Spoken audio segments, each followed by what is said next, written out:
folks, this part will be filmed, and I'll post it for you, so you can watch it again tonight if you want to review it.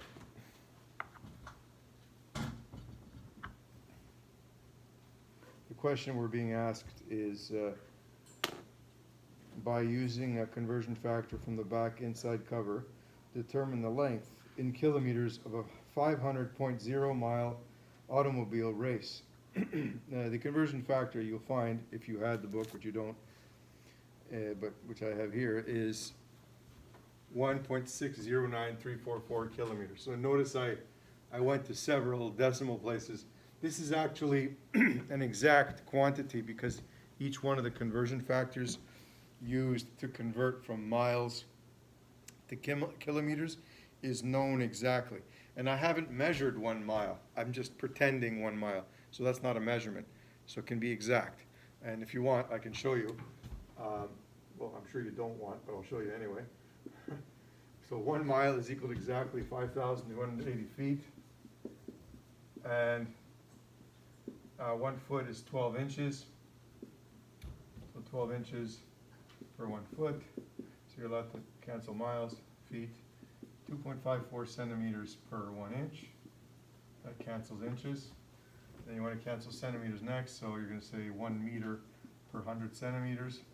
That cancels the centimeters. And finally, you go to kilometers by saying 1 kilometer per 1,000 meters. And that cancels the meters. So everything cancels except for kilometers, and your answer is going to be in kilometers. And if you actually multiply all that out in your calculator, you could even try it on your phones if you like, what you get is, and the way you do this, again, I've showed you many times, but I'll repeat it. You're going to say 1 times 5280. Guys, you should pay attention because you're going to be asking me this. You're going to say, sir, how come I'm not getting the number? Well, because you're looking at your phone when I was teaching it. That's why. Pay attention. So 1 mile times 5280 times 12 times 2.54 divided 100 divided 1,000, okay? A lot of students make a mistake there. They go, oh, sir, it says times, so I put times 100. I got the wrong answer. What's wrong with that? You're timesing a fraction, but in that fraction, that's in the denominator. So on your calculator, first of all, do you do the ones? Do the ones change anything? No, they give you the same number. So don't bother with the ones. They're going to give you the same answer. So only enter the numbers that are not ones. So 5,280 times 12 times 2.54 divided 100 divided 1,000. That will give you the correct answer.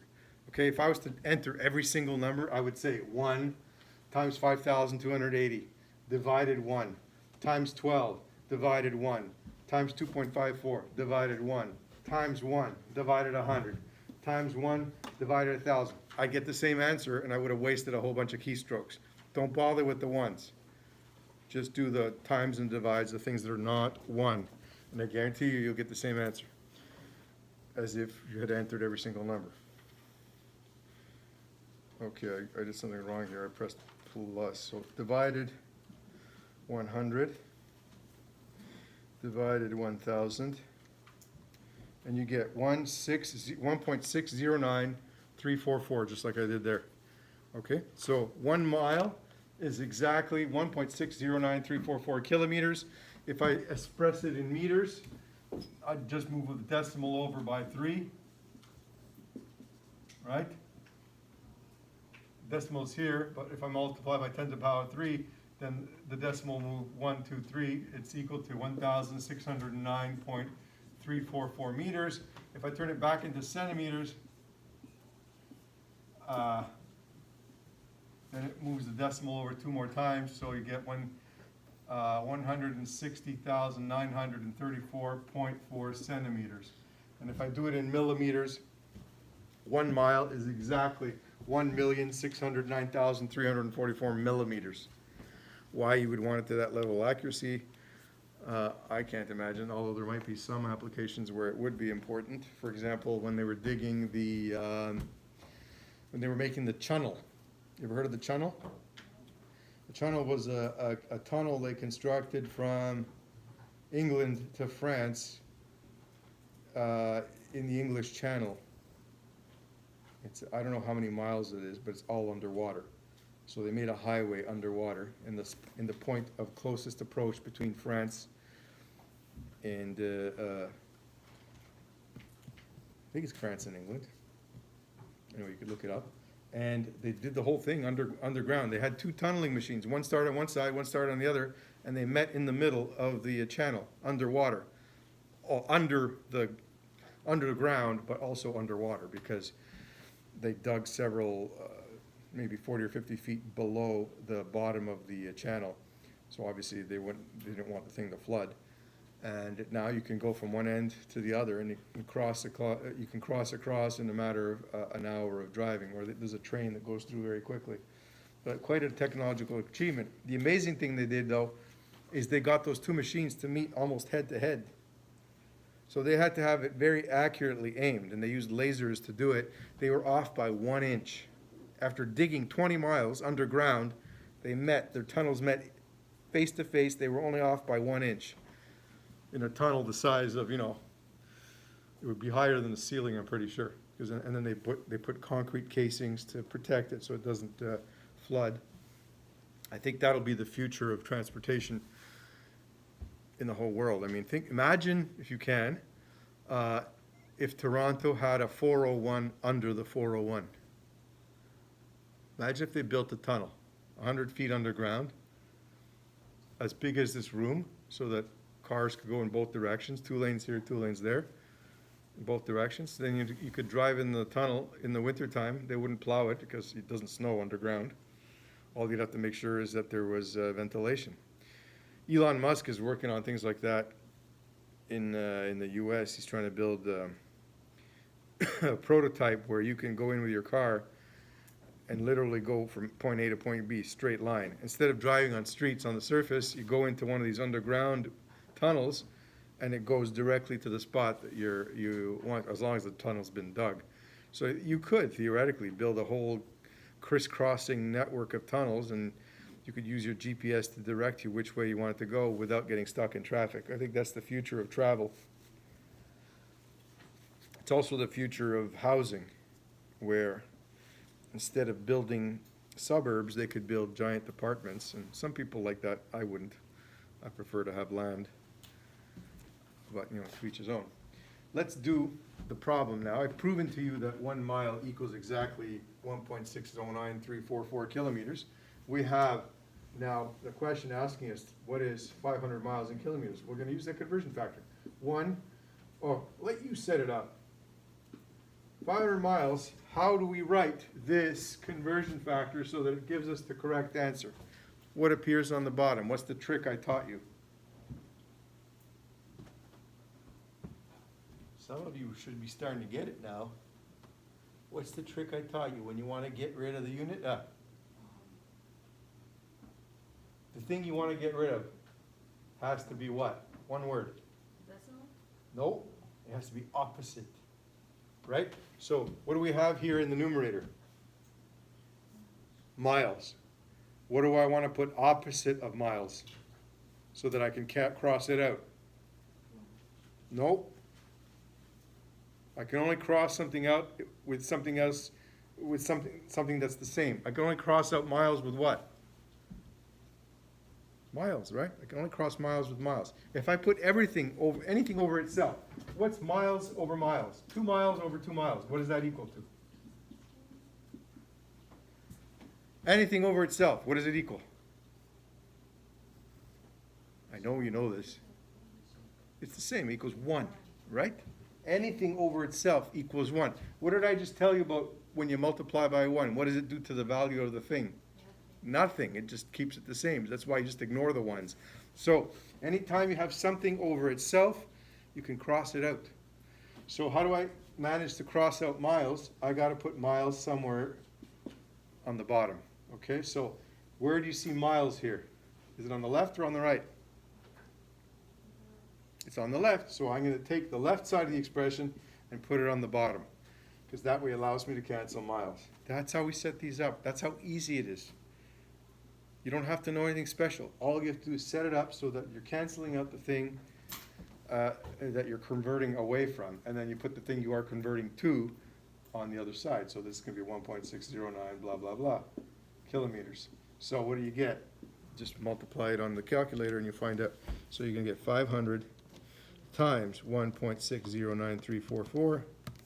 The answer is 804.672.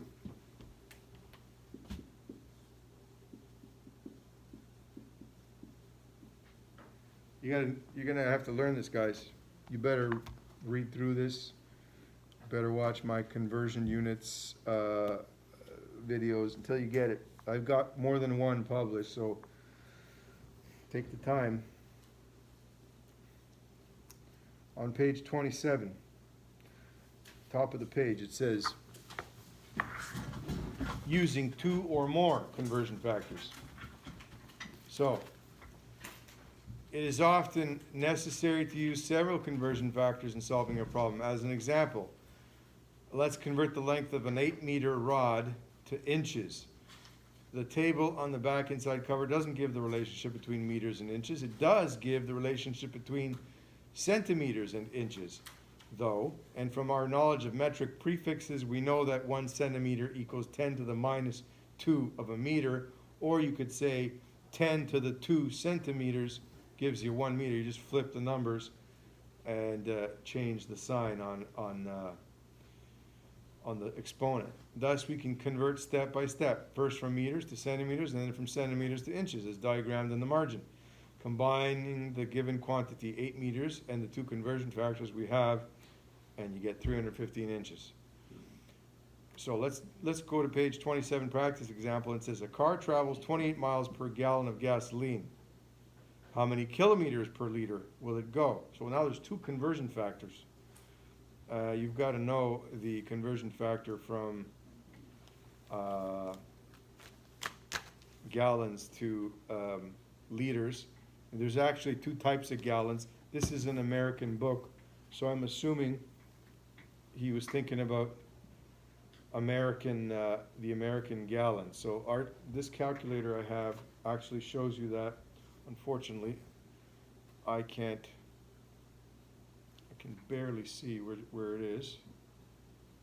Pounds, liters to gallon US. Gallon US to liters is 19. Okay, I can barely read it, but 1 gallon,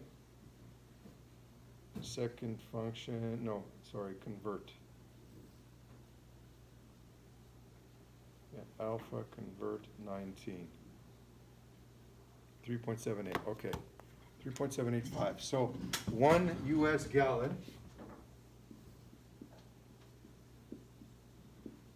equals 3.785 liters. Okay, and the other conversion factor you need to solve this is miles to kilometers. And then we can use this as well. So this is practice example on page 27. So we have 28 miles per 1 gallon. How much does that equal in kilometers per liter? Well, we're going to start by converting first the miles. We'll go to the miles first. We'll get rid of miles. So we're going to use this. So where do I put miles to get rid of miles? Numerator or denominator? Just like I did over here, right? I had miles in the numerator here, so I put miles in the denominator here. So where am I going to put miles here to get rid of miles? Again, in the denominator. So I'm going to say 1.609344 kilometers per 1 mile. Don't even worry about the numbers right now. We'll hit the numbers later. Now I want to get, so that helps me get rid of miles, turning them into kilometers. Now I want to get rid of gallons. What's the conversion factor? It's this. How do I get rid of gallons? Do I put gallons on top or on the bottom? Right now it's in the bottom, but I want to cancel it, so I'm going to put the other one on the top. So it's going to be 1 gallon per 3.785. liters. So that means gallons will cancel. What are we left with? Kilometers per liter. That's what we were looking for. All right, so now let's do the numbers. The numbers are going to be arranged in the right order so that when we put them to the calculator, it'll give us the right answer. So 28 miles times 1.609344 divided 3.785. Remember, when you enter the numbers, things on top are multiplied, things on the bottom get divided. So you enter it, 28 times 1.609 divided 3.75. I know it says times here, but you're timesing a fraction. So what you're really saying is times 1 divided 3.7. But because we ignore the times 1 part, we just end up doing the divided 3.78. Okay? You should really have a calculator as soon as possible so you can follow along with me, folks, because I'm teaching you these skills because I know you're going to need them if you want to pursue something in science. If you don't care about science, that's fine. But really strongly recommend get a calculator, okay? So what you get is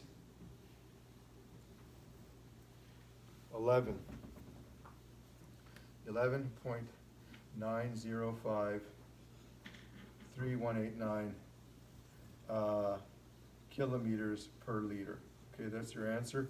But mind you, you're only going to report it to 2 sig figs, so it ends up being 12 that you can report because they only had 2 numbers when they listed it in the first place. And yes, these 12 kilometers per liter is what they write in the textbook as well. You know what I'd like you to try? I'd like you to try some of the easy exercises at the back of this little chapter.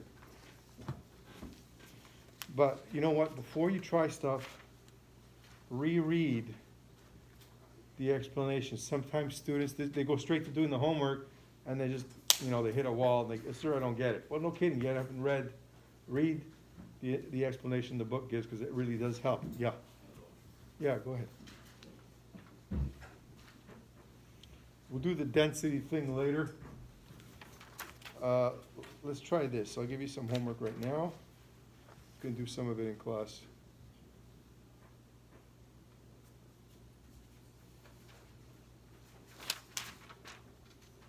Okay, try 123 and 124. And I'll show it to the people at home so they can do it too if they want to stop the video. So questions 123 and 124. Come on, focus.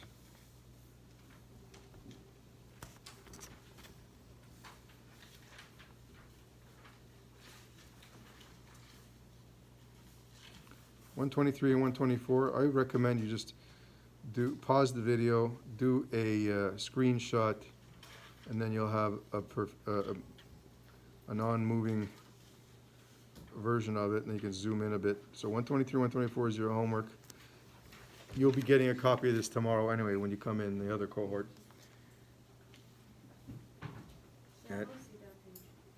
You don't see the page? It's page 32 at the end of the thing. Yeah. Yeah, 1.23. Did I not say that? I said 123, right? Yeah, okay. 1.23 and 1.24. It's on page 32 of the handout.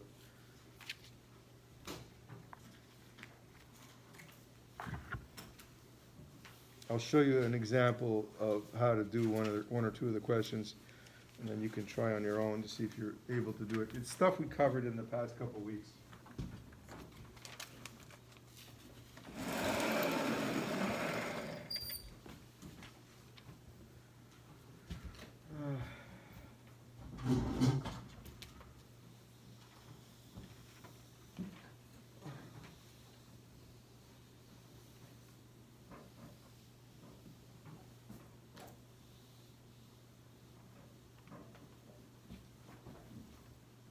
So in the first one it says, what decimal power do the following abbreviations represent?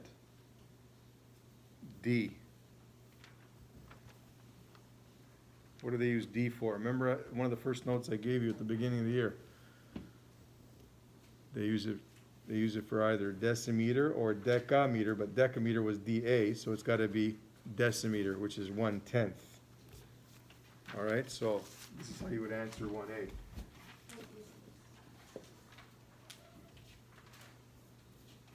No, they're talking about the prefixes in the metric system, not other things. So D is used for decimeter, and decimeter equals 1/10, or if you like, you can say 10 to the minus 1. All right, that would be a complete answer. Part B, it says C.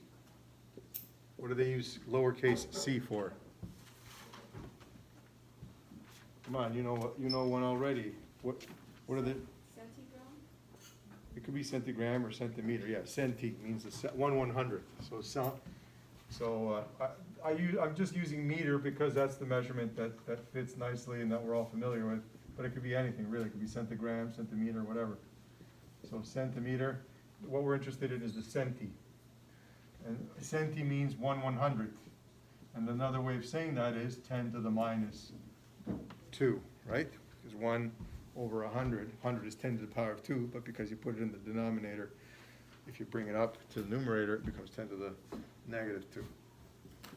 C is lowercase f, unless I'm blind.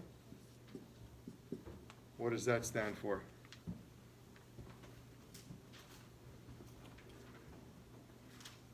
F? Does it ring a bell? How about femto? What's a femto?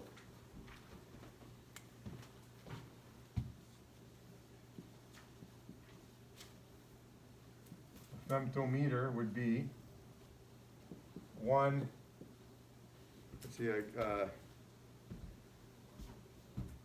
pico is 10 to the negative 12, femto is 10 to the negative 15, right? So 1 with 15 zeros as a fraction, 1 over 1 with 15 zeros, that's ridiculous to have to write out. So you just say 10 to the negative 15. Okay, femtometer. Remember, everything below kilo and below is lowercase. Everything above kilo is uppercase letters. Okay, enough of that. You can do the rest on your own, or at least try, but do it. I think you can do it. It's not that hard. And then finally, 2A, which is from, sorry, I'm numbering them wrong. This is 123, and then there's 1.24, or 1.24. It asks, use appropriate metric prefixes to write the following measurements without use of exponents. 6.35 times 10 to the negative 2. Liters. Without exponents, I could replace this 10 to the minus 2. What does 10 to the minus 2 imply? Remember from your little chart I gave you? 10 to the minus 2 means a 1/100th, right? Look it over here. That's 1/100th. So it's a centiliter. So you'd say 6.35 times, just replace that correct fraction with the appropriate unit, centiliter. Actually, it would be lowercase l, don't write uppercase. Centiliter, right? Let's do another one. The B, 6.5 times 10 to the minus 6.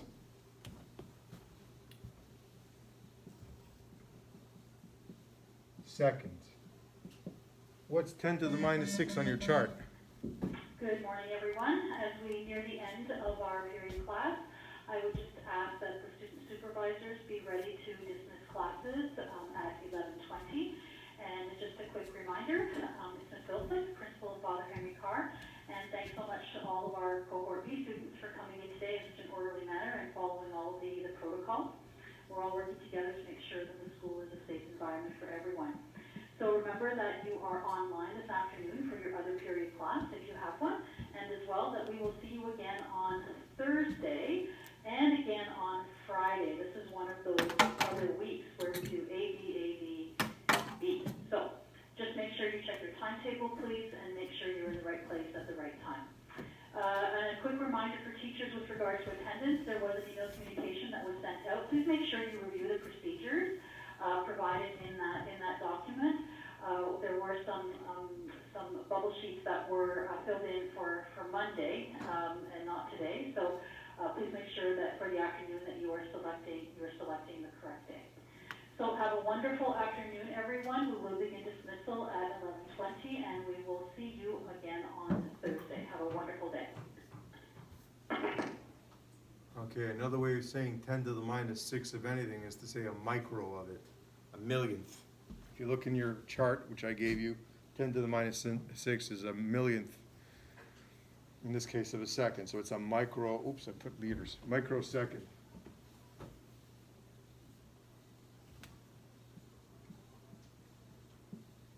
Okay, so you just replace the exponent by the appropriate prefix that symbolizes it. Look in your chart and you'll find them. I gave it in your notes. And maybe you even have one in here earlier in the chapter. Let me see if it's there. I didn't copy the whole chapter.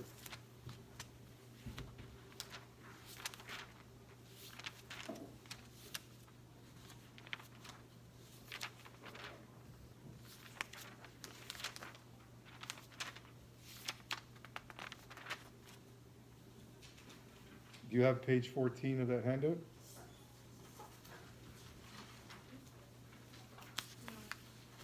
You start at 19. Yeah, okay, but I did give it in the notes, so it's in your notes. All right, that's your homework for tonight. Do numbers 1, 24, and 25. If you're feeling, 123 and 124. If you're feeling brave, you can go ahead in that and do a couple other problems, because I will eventually give them to you as homework. I want you all to get really proficient in doing these problems.